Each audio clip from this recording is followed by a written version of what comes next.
Okay, so I'm here with Pete Whiting after a fantastic day at the start of the FlipCon conference in Adelaide. Yep, it's been pretty sweet. Yeah, so it was your first FlipCon. What did you think? Yeah, I was pretty excited. For me, Pete, coming into it, I mentioned it to you earlier when we were discussing the day that I came to FlipCon thinking that a Flip Classroom meant filming every single one of your lessons from start to finish. Yep. That's the sort of idea that I had in my mind. But I've come away realising that you can do some really little things to get started that'll make really big improvements in what you're doing in the classroom. It's not an all or nothing approach. There's a lot of different things you can take away, and you can do just a little bit, or you can just sort of flip part of your course, or you can just do lots of little micro videos about one aspect of it. I mean, even just to try it out. Yeah, you're right. So what did you see today? What did you go along to? Yeah, so in terms of the things that I'd selected for the conference, one of the keynote presenters had dropped away, which is a shame. Yep. He couldn't attend, so I actually just ended up picking things that really appealed to me from the program. A couple that really stuck out for me, I got to have a look at a couple of programs that you use for flipping your classroom, and the recording programs. And whilst that wasn't necessarily as exciting as some of the other things, seeing how you actually put things together and how you make the videos and how easy and straightforward that was a real insight for me. And I think the other thing was knowing that the video doesn't have to be polished. You're just making... it can be a really... Which is, people will see that now. And that's it. So you went to a lot of very sort of kind of hands-on things, and that's cool. So I didn't get to go to any. By the way, the person who was missing was Joel Speranza, and we missed him very much because he's kind of rad and again has that beautiful beard. But yeah, we got a lot of. I found the one because I didn't actually get to go to any aside from the keynotes because I was presenting today, and the one.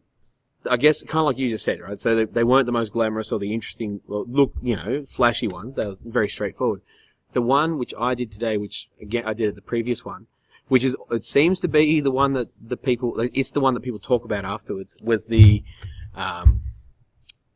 action research one. But it's a lot of data and it's not flashy or fun like our playing D&D one. Like that's really exciting. Yeah, this one's like, I'm like, well, we did this and we got these results and we did this and we got these results. But it's the one that people seem to really dig onto. So it makes sense that you've gone to this one, because it's one, I guess, that they can take something away from.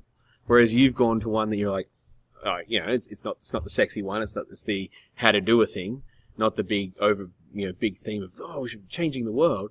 And that's I don't know, it seems to be the kind of conference where that really practical hands-on thing is the one that's the big takeaway. And you go, that rule, that was really good. Yeah, and for me, one of the ones that I went to was about how to create quizzes in the maths classroom. But you're not a maths teacher. Yeah, you'd recommended to go along and check out the program that went along with that. Yeah. And it was really worthwhile to see that actually it's not a one-size-fits-all, this quiz will only work for maths. So I could see how I could apply it in my junior classes and also with my seniors. And I think when you think of a quiz that's produced in a digital format, I think about a multiple choice, tick and flick quiz. But these quizzes were anything but a tick and flick quiz. There were so many opportunities to embed video and ask for comments afterwards. Using that. So yeah, it was almost more a way of generating an interactive class discussion, more so even than just being a simple quiz. And I thought that was really exciting because you'd start to get the kids feeding off one another in terms of the responses that they could put in. Yeah. So do you know what the program was? Yeah, look, it escapes me at the moment, but it's been a pretty big day and it's pretty draining to go through so many different things. It is a huge day, and it's the sort of thing of you look at it and you go, well, I'm going to spend it's like 3 hours of presentations. We've got a keynote thing, and it's not going to be that big a deal. But yeah, okay. So I've got it here in all the notes. Good man. Yeah, so Ed Puzzle was the one that I went along to. Ed Puzzle, that's right. I knew that. I forgot about it. Yeah. Ed Puzzle Rules is really good. It's particularly if you're at a school like ours where you don't really have access to something like ClickView, which is awesome. Ed Puzzle's that sort of nice. It does all the things that in my opinion anyway, make ClickView really exciting. So that's good. It's all right, awesome. Well done. Yeah. So, and I thought for us as well, Ed Puzzle, and I also went to a session about the Google Classroom and using Google Pages. I thought they were all good programs for embedding into our school's existing LMS. Yep. So Which is nice. Like that's actually been a big theme of the whole thing is like use your school's LMS. And I know that I kind of rail against ours a little bit sometimes. But that has been a big message there, hasn't it? Just like use that LMS and away you go. Sorry. Yeah, no. And I felt that some of those easier to use programs that you can embed into a bigger system would be quite exciting for me, because there'll be so many different things that I need to do. With my Year 7 art kids, something really straightforward is all they need. But as I go through to the senior years, it's not going to be a one-size-fits-all for them. And I imagine with theory and with practical components and with managing the class as well, there's lots of different things that you can do there. The recording program that we looked at was the other thing that I really got excited about.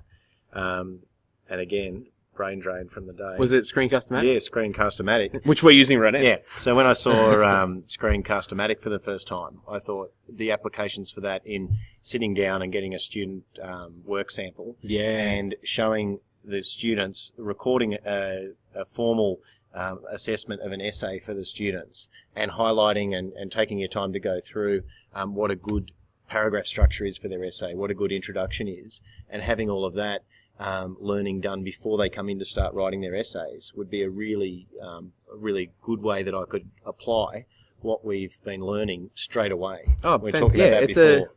It's one of those things, because I've obviously been talking to you about Screencast-O-Matic and a few of these things for a while now.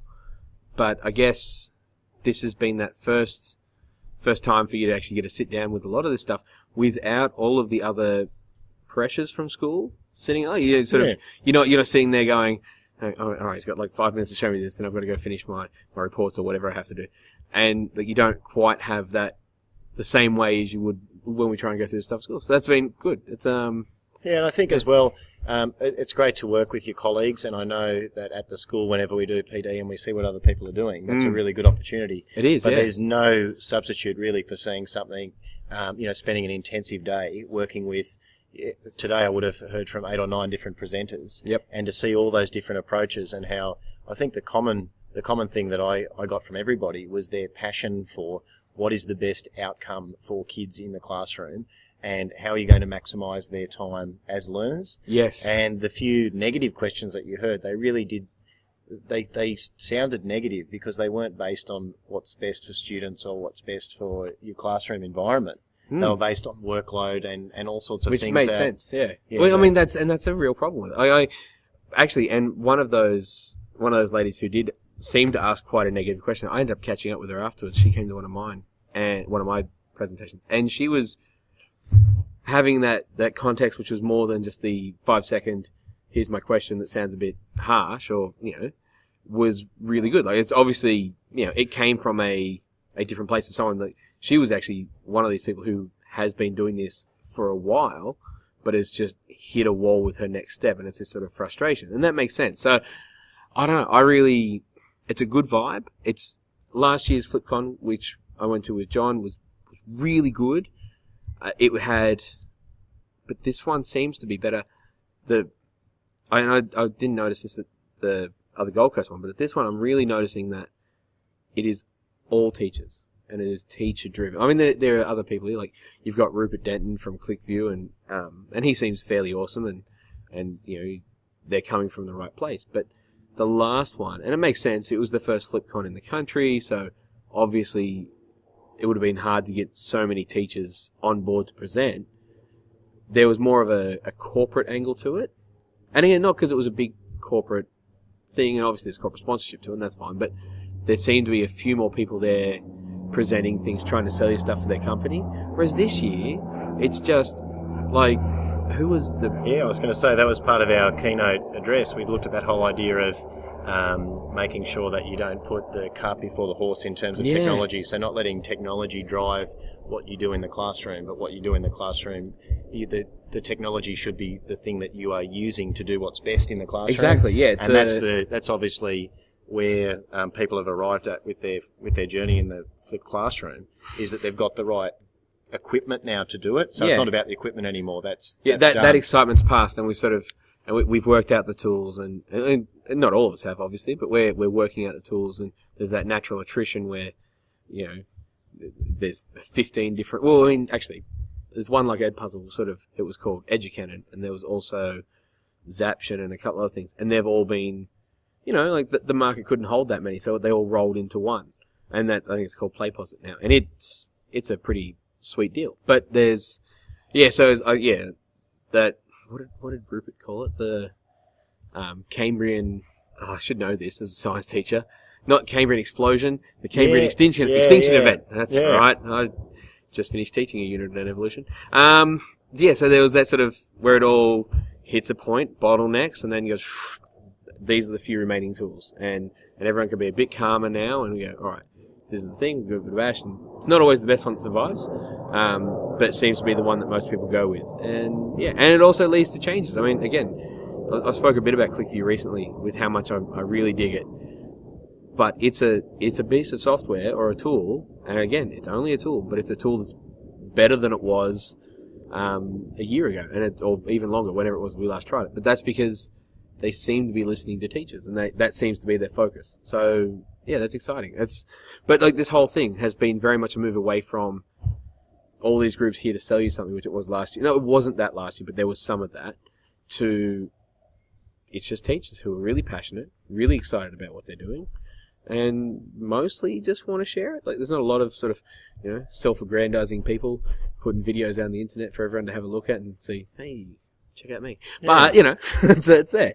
Yeah. Yeah, I felt that, to me, most conferences you go to, even if I go to an art educators conference, there'll be things that will really grab your attention, and then there'll be periods of time, there'll be a couple of sessions where you mightn't have that same level of engagement. Yeah. Whereas today, I just took so much on board, and in some cases, I've just got myself some really basic notes to go back to later on. And I thought they started really well, and the focus wasn't on one or two big personalities driving a movement. It really was about what's the best thing for kids in the class. And I think you could see one of the sessions that I went to was the deputy of the school that we're staying at talking about how they drove change in that school and how it happened. Oh, I would have loved to have gone. And it was heavy going, and it was interesting to see the challenges that he faced in getting people to take up the flipped classroom model in the school. Because they're pretty much all flipped, aren't they? Yeah, or mostly. Well, yeah, they've flipped their entire school. So for him, he was saying that he had 3 or 4 people who they really just had to get on board with it because that was what the rest of the school was doing, and the kids' expectation was so high that that's what would happen. The statistics that he put forward, and I could see it when you can see the opportunity to spend all that extra time with your kids on their theory, for example, by flipping your classroom. He talked about the small gains for those. All right, sorry, we had a little family interruption there. Yeah, so in terms of where the school was at before they flipped all of their classes, they had good results. They were going really well. And the deputy talked about complacency, and he said that he just felt that people, because they were doing well, they was like, oh, okay, we're doing all right, so they just kept doing what they were doing. Whereas he could see the need for continual improvement. And it's amazing, isn't it? I mean, it shouldn't be amazing. Like, that should be a standard approach to things. Like, oh, yeah, we're doing well, what can we do better? But it's not, and that's really cool. No, it's a very cool school. It's Brighton Secondary College. Yeah. In Adelaide, and it's fantastic. I mean, it's a lovely place. It's a state school, which is super impressive that they've been able to channel these resources into it. It made me very happy. Makes me wish that more state schools had that opportunity. Yeah, and to have a school that was doing well, that's now doing even better. You know, statistically, their improvements have been so good. The deputy was saying that they're at the point now where they can't fit any more enrolments in their school. So, they had some pretty strong evidence for that. And one of the questions that was put to him that I thought was probably, it's the crux for most people about, well, are you going to flip your classroom or not, was about the work involved. And he said he has lessons now where often the kids are learning independently to the point where he's been around to everybody. Things are going so well and they're so engaged in their own learning. He's had a few lessons where he's like, I need something to do with my kids. And I thought that was really exciting and I've a really good way to look at it. It's that's really cool. All right, so we're going to round this up. Thanks for being with us, and we'll see you next time. Bye. See you later.